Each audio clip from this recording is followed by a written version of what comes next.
So can I ask this question? What happened to Queensland's hard and fast rule unless your state or territory has had 28 days of no local community transmission, you can't come to Queensland?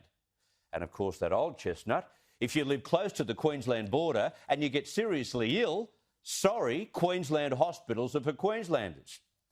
How confusing that after just 10 days of no local transmissions in New South Wales, Queensland Premier Annastacia Palaszczuk dumps all the scaremongering and that hard and fast policy and invites Sydneysiders back in.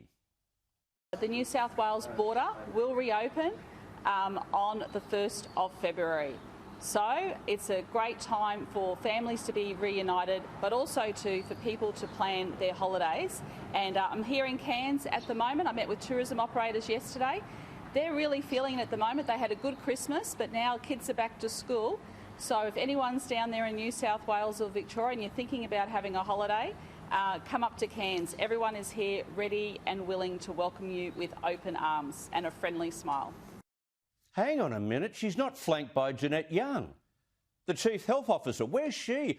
Demanding that 28 days is what is required before they come over the border. And of course, when the Premier announced all of that earlier today, she had no idea that there would be any further donut days for New South Wales. There could have been one infection today. Luckily, there wasn't. The 11th came at 11 a.m, much later this morning, and come Monday, New South Wales, at best, could only record 14 days of no local transmission and we can go back in? The 28 days were nothing but a tactic to scare the hell out of Queenslanders and hold on to power because they don't count anymore. Who cares? This was the Queensland Labor government's saviour, 28 days. What shocking hypocrisy. You'd have to conclude that this is only aimed at trying to smother the damage done to tourism before JobKeeper expires. A last gasp attempt to get people back on their feet again. And yet Palaszczuk has the hide to put a hand out today for more federal money. The federal government could look at those industries that are doing it tough, and maybe JobKeeper does need to be extended for those industries. We know in other industries they have bounced back after COVID, and some industries are doing a lot better than others. But we do know that the tourism industry is hurting, especially those regions which relied heavily on international travellers. I wonder why they're hemorrhaging more than they should have, given the fact that JobKeeper was in place. I wonder why that could be. What a shocker. The damage done to Queensland tourism and jobs was compounded by the Premier's own risk-averse border closures. Just ask any official involved in Queensland tourism.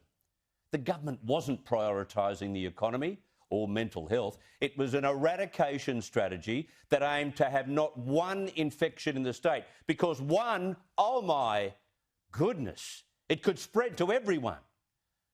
The complete opposite to New South Wales, which balanced all three, mental health, the economy and the virus, and handled outbreaks superbly. Any help the tourism industry in Queensland needs, I'm sorry, it should come from Queensland's coffers. Taxpayers Australia-wide should not have to bear the brunt of Queensland's election-focused COVID response. And the same applies to Victoria. We learned today that public debt will more than double to $1.75 trillion in the next 5 years. This is the result of COVID. But it's not just the result of COVID and the result of stimulus required to keep the economy running. That's the impact of increasingly closed borders and a paused economy in places like Victoria. In fact, Victoria will experience the largest increase in net debt, the country's highest projected level, and the largest net operating deficit as well. The whole kit and caboodle. That will impact young people trying to get jobs coming out of school immensely.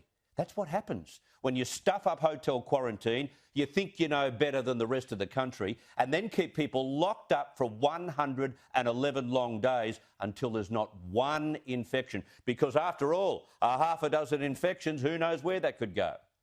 Again, it was a lockdown aimed at elimination, which it didn't need to be.